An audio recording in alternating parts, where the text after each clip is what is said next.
అందరికీ నమస్తే. నా పేరు సౌదత్ బోడపట్టి, జనసేన పార్టీ రాష్ట్ర కార్యదర్శి మరియు రాష్ట్ర సివిల్ సప్లై కార్పొరేషన్ డైరెక్టర్.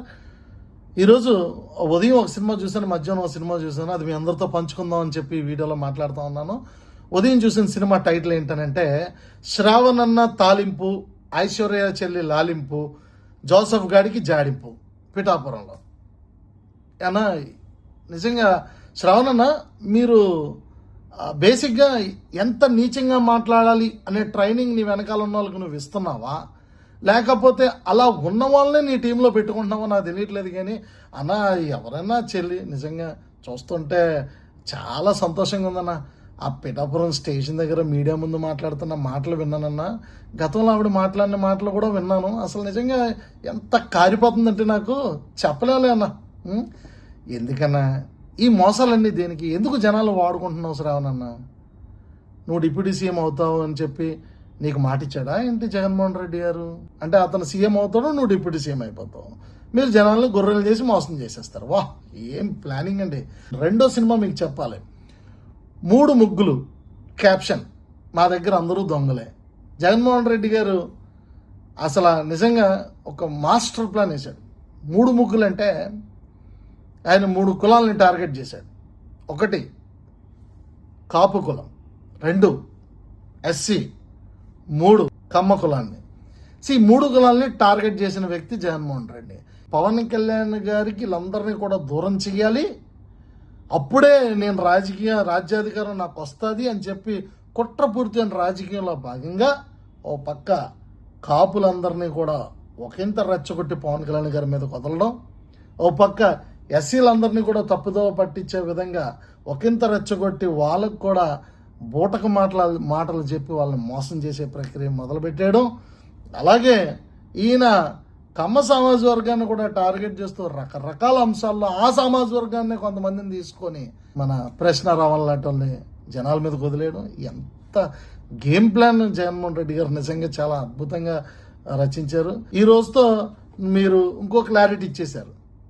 అసలు ఆంధ్రప్రదేశ్ రాష్ట్రాన్ని సంఖ్యనాకించడానికి శంఖారావం పూరించారు. రాజధాని అనేది ఉండదన్నావు, లేకుండా చేసేస్తున్నావు. 3 రాజధానుల పేరు చెప్పు గతంలో, అది కూడా ఎన్నికలు అయిపోయిన తర్వాత మొదలెట్టావు. అయిపోయింది, జనాలు నమ్మలేదు, ఓడిపోయారు. ఇప్పుడు మావిగన్ అని చెప్పి ఇక మచిలీపట్నం, గుంటూరు, విజయవాడని కలిపేసి నువ్వు రాజధాని చేసేస్తాను, అయితే మాకు ఓటేస్తారు లేకపోతే వాళ్ళకేస్తారు. ఇంత డిసైడ్ అయిపోయావు. నువ్వు ఓడిపోవడానికి రెడీ అయిపోయినప్పుడు ఇంక ఎందుకండి జనాలు మోసం చేయడం? జగన్మోహన్ రెడ్డి గారు చూడండి ఎంత ప్రశాంతంగా కూర్చున్నాడో. ఇలా 3 కులాలని రెచ్చగొట్టి రోడ్డు మీద వదిలేసి ఈయన మాత్రం ప్రశాంతంగా ఏమీ తెలియనట్టు ఏదో ప్రవచనాలు చెప్పడానికే మీడియా ముందుకు వచ్చినట్టు అంత వినయంగా మాట్లాడుతూ ఉన్నాడు. ఎంత క్రూరమైన వ్యక్తిత్వం అండి జగన్మోహన్ రెడ్డి గారు. మతాల్లో చిచ్చు, బాబా ఎంత దారుణమైన కుట్రండి. కులాల్లో చిచ్చు, ఎంత దారుణమైన కుట్రండి. మానుకోండి సార్, జనాలు తెలిసిపోద్ది. ఎందుకంటే పవన్ కళ్యాణ్ గారు నిజంగా చాలా గొప్ప వ్యక్తి. మమ్మల్ని అందరినీ కూడా ముందే ఎడ్యుకేట్ చేశాడు. మాకు నేర్పారు ఆయన ఎలా ఉండాలి, అసలు రాజకీయం అంటే ఏంటి, మనం ఏ విధంగా ఎదుర్కోవాలి మీలాంటి వాళ్ళని, ఇవన్నీ కూడా మాకు నేర్పించారు.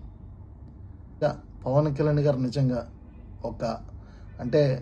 ఒక కారణ జన్ముడని చెప్పాలి. వాస్తవానికి ఆయన స్వార్థం లేని మనిషి. పవన్ కళ్యాణ్ గారు ఈరోజు అందరినీ కూడా ఎడ్యుకేట్ చేశారు. అదే అంబేద్కర్ గారి యొక్క భావాజాలని నిజంగా ఆయన మొన్న మాటల్లో చెప్పినప్పుడు నేను చాలా సంతోషించాను. ఎస్సీ కులంలో పిల్లలకు ఒక కాస్ట్లు, బీసీ కులంలో పిల్లలకు ఒక కాస్ట్లు, ఇంకా వేరే కులాల్లో ఉన్న పిల్లలకు ఒక కాస్ట్లు, ఇవన్నీ ఎందుకండి? పిల్లలు అనేవాళ్ళు అందరూ ఒక దగ్గర ఉండాలి కదా అన్న మాట ఒక గొప్ప వ్యక్తిత్వం కలిగిన మనస్తత్వం ఉంటేనే వస్తుందండి. Think about your future, think about future of Andhra Pradesh, think about next generation. నిజంగా బీ విత్ పవన్ కళ్యాణ్ గారు. We're with Janasena, we're for people.